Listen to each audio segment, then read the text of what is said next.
What up, Cooks? It's your boy, the Hater, and it's time for another vid up in this bitch, alright? Today's video is going to be about a problem that I've noticed creep up and develop over time, Cooks.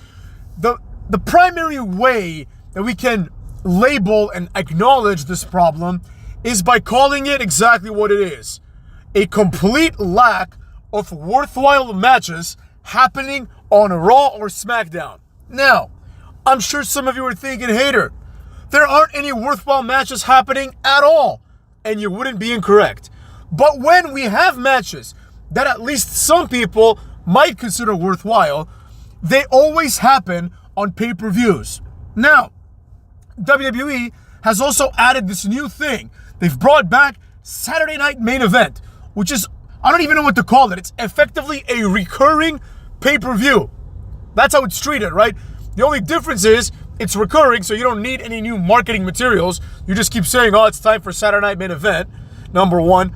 And number two, you can justify ramming people even further, right? You can put commercials in the motherfucker, you know what I mean?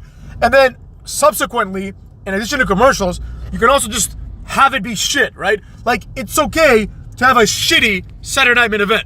Now, the truth is, with Saturday Night Main Event, we've got some problems, right? Once in a while, you'll just get one where it's like a bunch of nothing going on. And that's, in my opinion, a situation when the E didn't think it through and they just kind of got stuck, right?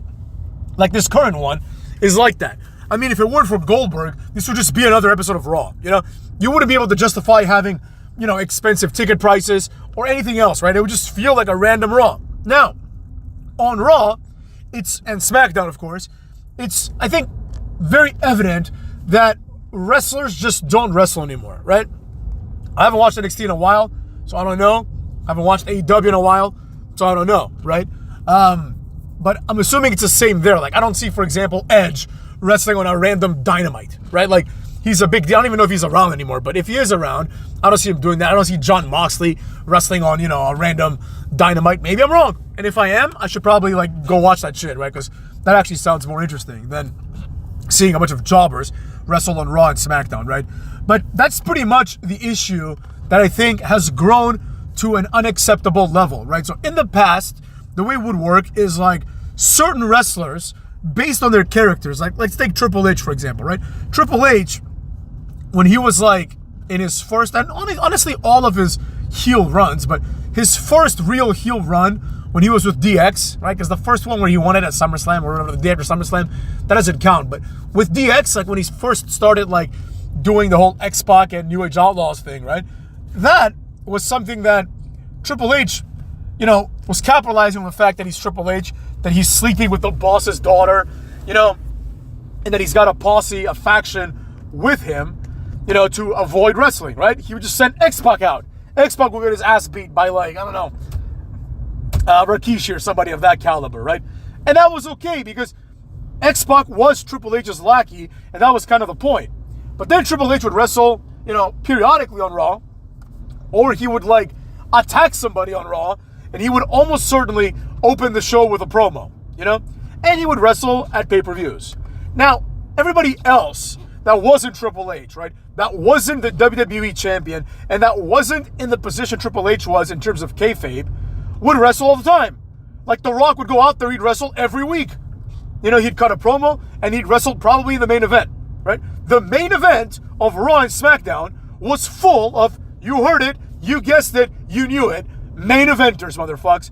It was main eventers, largely. Now, obviously, you'd have to have some upper mid-card type guy to be, like, on the Raw main event, you know, because, you know, you only have so many main eventers, right? So, like, you're not going to have, like, The Rock versus Kane every week, right?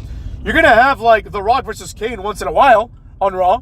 You're going to have The Rock versus, like, Stone Cold once in a while in some tag team match, right? They almost never wrestled singles matches against each other because you had to save those, right? So, like, you're not going to have The Rock versus Kane, you know, on a random throwaway Raw because, you know, in 3 months, you might need The Rock versus Kane to be your pay-per-view main event, right? But you will have, like, The Rock and Kane, they each find a partner, and they find two other guys that dislike each other, right? Two other mid-carders that dislike each other. So The Rock might go and be like, oh, Val Venus, I heard that you don't like The Godfather, right? And then Kane would go and he'd find The Godfather as a result, and that would be the tag team, right? Something like that. So, and then maybe, almost certainly, the finish would be like Kane chokeslams Val Venus and pins him. The Rock beats The Godfather, right? It would be that kind of situation. But, nevertheless, you would see The Rock and Kane wrestle, right? You would see The Rock wrestle either Triple H or Triple H's people. Like, it might be like The Rock, and like they might saddle him with like a shit partner, That might be the story of the week. It's like The Rock and Jonathan Coachman, versus like the New Age Outlaws, right? And the idea is like Coachman can't do anything, and like The Rock's gonna get his ass beat, That's fine too. But at least you got to see the main eventers wrestle in the main event, or even sometimes not in the main event, right? Nowadays, you don't see any of that shit. Nowadays, all you see are the same like 5 people carrying the company, And these 5 people, this comes and goes in phases. So for example, right now, it's like JC Mateo is the SmackDown guy, right? He's the guy that you're going to see him wrestle every week on SmackDown, right? It's his time to be that guy, right? On Raw, I would say it's like Penta. Like Penta is on like every episode of Raw, he's having a match, right? And nowadays, it's not crazy, for example, as we saw, to have Penta in the main event. Like on Raw, Penta and Sami Zayn are one side of the main event bracket. The other side is Bronson Reed, who was fired like less than a year ago, and Braun Breaker, who, he actually belongs to some degree, right? On SmackDown, don't be surprised if like you see JC Mateo creep up and have a main event match. You know what I mean? Like, of course, it'll be like JC Mateo and like, fucking Talafonga or whatever. Talatonga, whatever his name is. What a dumbass name, by the way. Talatonga. Just call him, it'd be better if you call him Longatonga. Longatonga, motherfuckers. Longatonga in this bitch, because he's from Tonga and he's long. I guess you can say he's tall, too. Talatonga. Like, it's just like, how racially humiliating is that? You know what I mean? Like, what's Hikuleo's name? Like, I don't think it's Hikuleo either, but like, he probably has like a regular name. Like, they always have like regular names. It'll be like Joe. Oh no, his name is Taula Kolo Amatangi. Okay. So Talatonga, okay, that's actually not that bad. That's like, his name is Taula, now he's Tala, right? Whatever. Same shit. That's actually not racially humiliating. It's racially humiliating when they have like a regular dude and his name is like Jim Smith, and they're like, now you're gonna be like Tonga Faninga, and like, it's like, all right, bro, just like, let me be Jim, But anyways, neither here nor there. The point is, whether you like it or not, you're going to see someone like him. You're going to see someone like JC Mateo in the main event, like in some capacity, right? He's going to be in a tag team match probably, but you're going to see him there, right?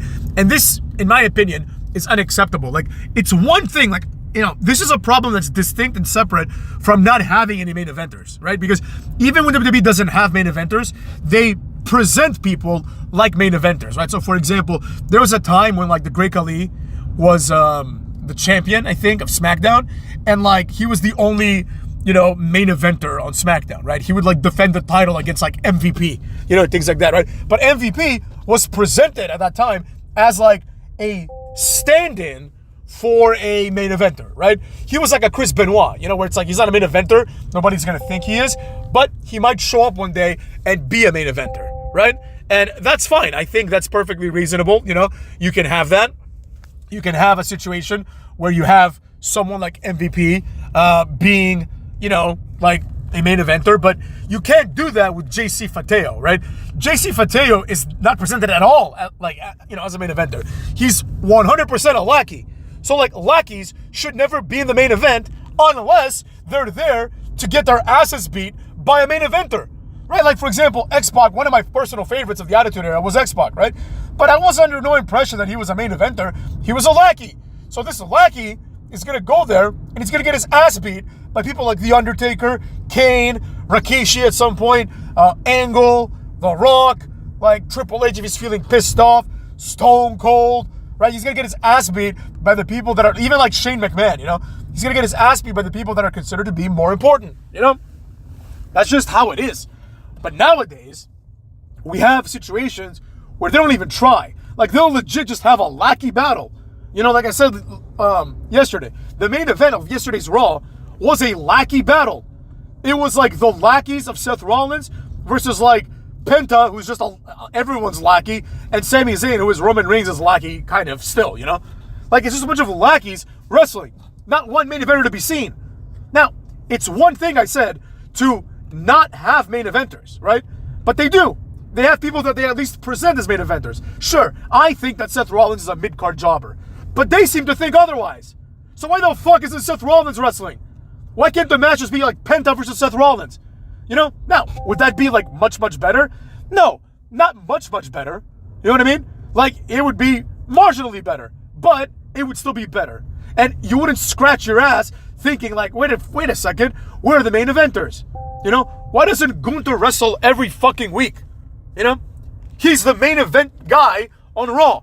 Like, obviously he's not, but they're trying to tell you he is. He should be out there every week wrestling. Why doesn't he? If the ring is sacred.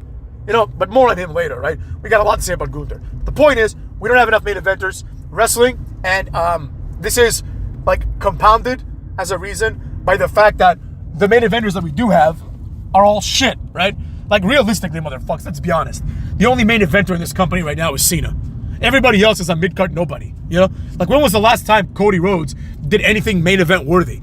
You know, you can make an argument in that tag match, but you know, that's because Cena was there, right? When was the last time Cody Rhodes was the main draw, right, of the main event? Definitely not any time, like, you know, since Mania, that's for sure. And honestly, not even at Mania. Like, Cena is the real draw there. So with that being said, Cucks, take care of yourselves and go fuck your mothers.